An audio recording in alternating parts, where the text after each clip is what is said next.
tahanan militer Pomdam Jaya Jayakarta tidak dapat dipisahkan dengan sejarah berdirinya Pomdam Jaya Jayakarta, karena instalasi tahanan militer adalah salah satu fasilitas kerja pelaksana satuan Pomdam Jaya Jayakarta.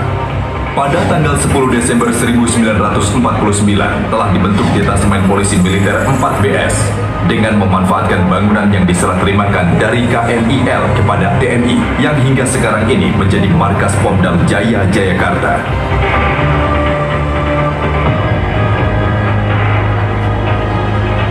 Saat itu, organisasi satuan setingkat Detasemen Polisi Militer tidak memiliki instalasi tahanan militer, dan untuk melaksanakan fungsi pengurusan tahanan militer, Detasemen Polisi Militer memanfaatkan ruang sel yang ada pada bangunan peninggalan Belanda yang sampai saat ini masih dapat digunakan.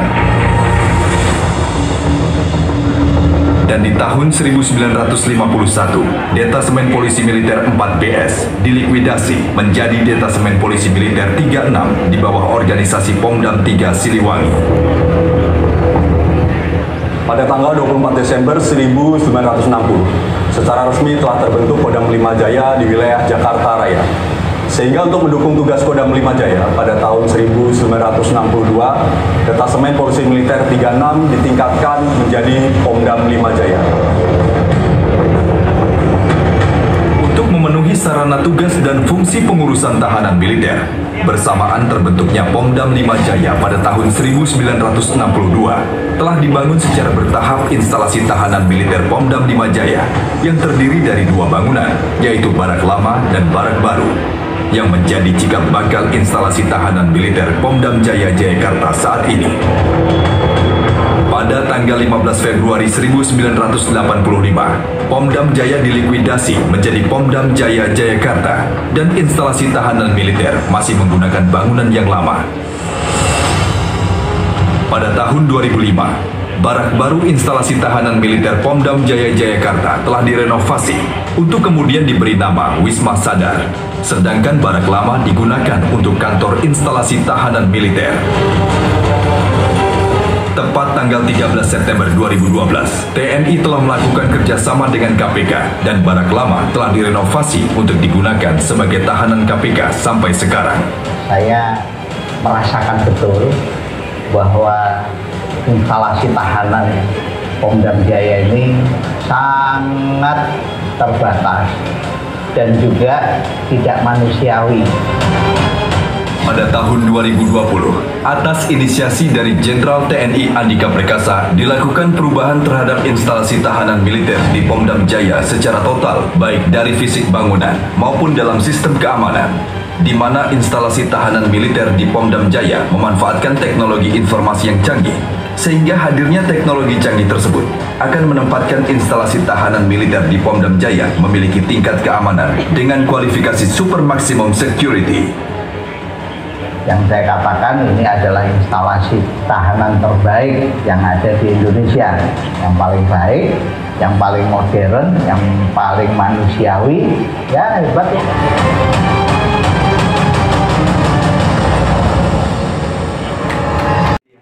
Para senior-senior dari perwira tinggi, perwira menengah, polisi militer dari masa ke masa, yang dulunya juga pernah menjadi komandan satuan di Polisi Militer Kodam Jaya ini. Saya, generasi muda kita, dan generasi yang sedang berdinas saat ini, dengan bangga mohon doa restu untuk meneruskan kepemimpinan dari bapak-bapak sekalian, senior-senior sekalian. Semoga Polisi Militer Kodam Jaya ke depan semakin profesional. Dan dengan nama Tuhan Yang Maha Esa, instalasi tahanan militer Polisi Militer Kodam Jaya yang juga sebagai instalasi tahanan militer smart pertama yang dimiliki Angkatan Darat, secara resmi saya nyatakan dimulai operasional.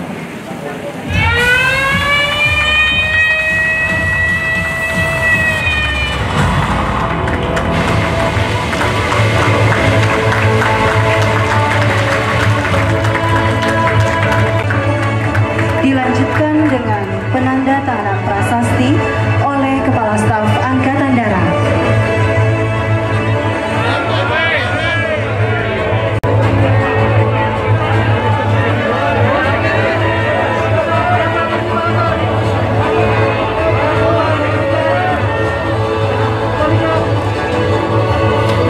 Peresmian dan penandatanganan prasasti selesai.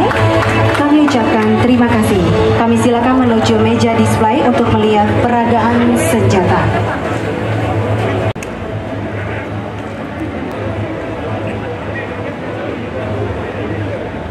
Sesi foto bersama.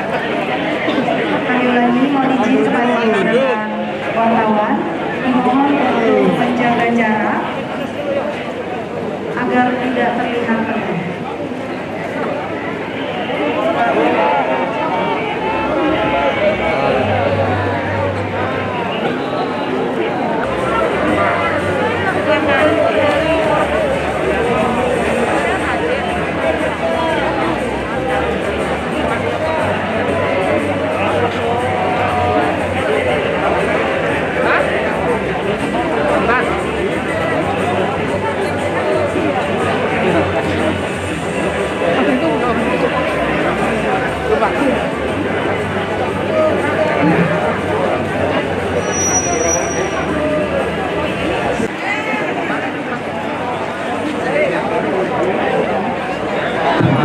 Selanjutnya untuk sesi foto ketiga, Kadis Sadar, Dirbin Tahmil Puspoman, Irdam Jaya, Dirhumat, Brigjen TNI.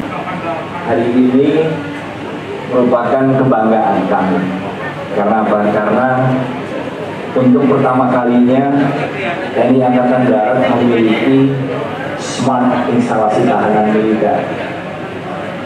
Smart ini karena memang berbasis ICT atau Information Communication Technology, sehingga semuanya ini sudah diintegrasikan sedemikian rupa sehingga satu, sangat aman, kedua juga sangat terkendali karena semuanya sudah bisa diprogram. Jadi tidak lagi misalnya manual pengujian, kemudian nyala lampu atau dan semuanya. Jadi semuanya sudah diprogram secara elektronik sehingga bisa otomatis. Tetapi juga yang lebih penting adalah instalasi tahanan ini lebih manusiawi. Kenapa? Karena tidak mungkin lagi ada bunyi di dalam. Karena apa? Segala bentuk gerakan itu ada analisisnya, dan analisisnya dilakukan langsung oleh artificial intelligence. Jadi sudah otomatis. Jadi kami dengan bangga memulai operasional, dan memang kita harus makin maju. Jadi fasilitas yang pertama ini walaupun hanya 1.500-an meter persegi untuk luas bangunan dan hanya bisa menampung 83 orang binaan atau prajurit binaan, tapi minimal kita sudah mulai. Nah, kita berharap karena kami juga sedang menyusun rencana, semoga kita bisa mendapatkan satu lagi tahun dalam hal pengadaannya. Kalau pekerjaannya kan membutuhkan waktu, tapi sudah pasti kurang dari setahun. Nah, jadi karena ini program perdana dan Jakarta sebagai barometer, dan dari segi jumlah personel pun paling banyak, oleh karena itu kami tempatkan di Polisi Militer Kodam Jaya. Jadi saya titip kepada seluruh pejabat di Polisi Militer Kodam Jaya untuk benar-benar memanfaatkan kelebihan dari instalasi tahanan militer ini, karena memang inilah yang seharusnya kita miliki. Yang tadinya tidak manusiawi kalau rekan-rekan media melihat video yang diucapkan oleh Komandan Pusat Polisi Militer sebelum Macandra, memang kurang manusiawi tadinya. Sekarang semuanya sudah bagus, dan tadi sangat aman karena semua yang berada di dalam memang desain sedemikian rupa sehingga tidak mungkin ada vandalisme, bullying maupun yang bisa mencederai diri sendiri.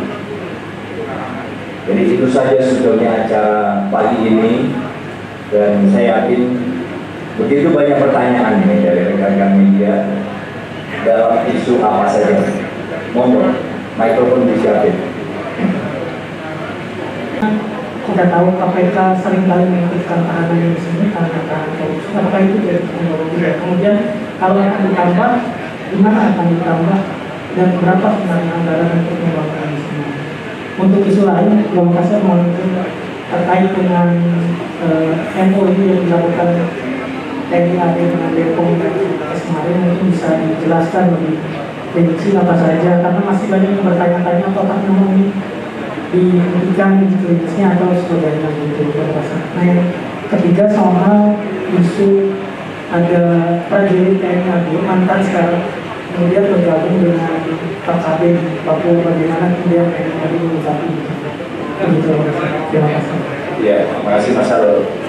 Yang pertama, KPK yang memiliki fasilitas tahanan di sini sebetulnya tidak ada hubungannya dengan instalasi tahanan militer yang baru ini, karena ya ada di dalam sini juga, ada di dalam sini, dan itu juga di manage langsung oleh KPK.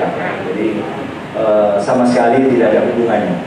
Bahwasannya nanti mungkin ada institusi lain yang akan menitipkan, itu sesuatu yang bisa kita bicara. Nggak ada sesuatu yang kemudian selama space-nya masih ada, kami terbuka. Nah, kemudian anggarannya sendiri ini sekitar 100 miliar, itu anggaran tahun lalu 2020. Kita juga merasa beruntung karena sekalipun kita juga harus berbagi dalam hal pemotongan anggaran karena kita menghadapi pandemi, tapi kita masih bisa memikirkan instalasi tahanan militer. Kemudian kami berusaha untuk menambah untuk tahun ini, dan pertimbangan kami ditempatkan di wilayah-wilayah yang cukup padat untuk populasi prajurit angkatan darat. Jadi prioritas adalah di Jawa. Setelah di Jakarta, nanti kita pertimbangkan apakah di Jawa Timur atau di Jawa Barat. Nah, kemudian untuk isu kedua, jadi sebetulnya kemarin itu adalah bentuk perhatian yang serius dari pemerintah yang diwakili oleh Menteri Koordinator Pembangunan Manusia dan Kebudayaan Pak Muhadjir Effendi, yang secara khusus memang memiliki tanggung jawab untuk mengkoordinasikan kami bertiga. Jadi justru inilah perhatian serius. Di satu sisi, Bepom sebagai badan atau institusi yang memiliki kewenangan formal dalam hal pengawasan maupun kontrol terhadap obat-obatan, di dalamnya termasuk vaksin, ini memang juga harus diakomodasi oleh tim peneliti. Jadi tim peneliti waktu itu kan menggagas ini sejak Menteri Kesehatannya masih Dr. Terawan. Jadi waktu itu juga tidak ada hubungannya dengan Angkatan Darat, karena penelitian itu klinis yang disebut waktu itu ya, dan itu kan sudah juga diserahkan kepada Bepom untuk perizinan fase 1 di klinis. Nah, itu dilakukan di Rumah Sakit Karyadi. Kami Angkatan Darat diminta waktu itu, seingat saya ada 2 peneliti, tapi lebih kepada individu yang dilibatkan sebagai peneliti, tapi tidak dari perspektif institusi, kami tidak terlibat secara langsung. Nah, tim peneliti memang harus merespon terhadap temuan-temuan yang dianggap oleh Bepom masih harus dipenuhi. Tetapi di sisi lain, pemerintah melalui Menko PMK juga melihat bahwa sebuah usaha inovasi untuk menemukan solusi tentang penanganan COVID-19 kan banyak gitu ya macamnya. Bisa dari obat, bisa dari vaksin, bisa juga dari terapi yang disebut imunoterapi. Itu harus didukung.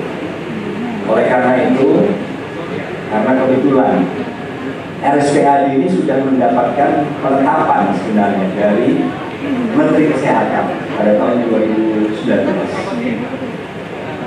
RSPAD Gatot Subroto itu ditetapkan sebagai rumah sakit penyelenggara penelitian berbasis pelayanan terapi sel. Itu sejak 2019.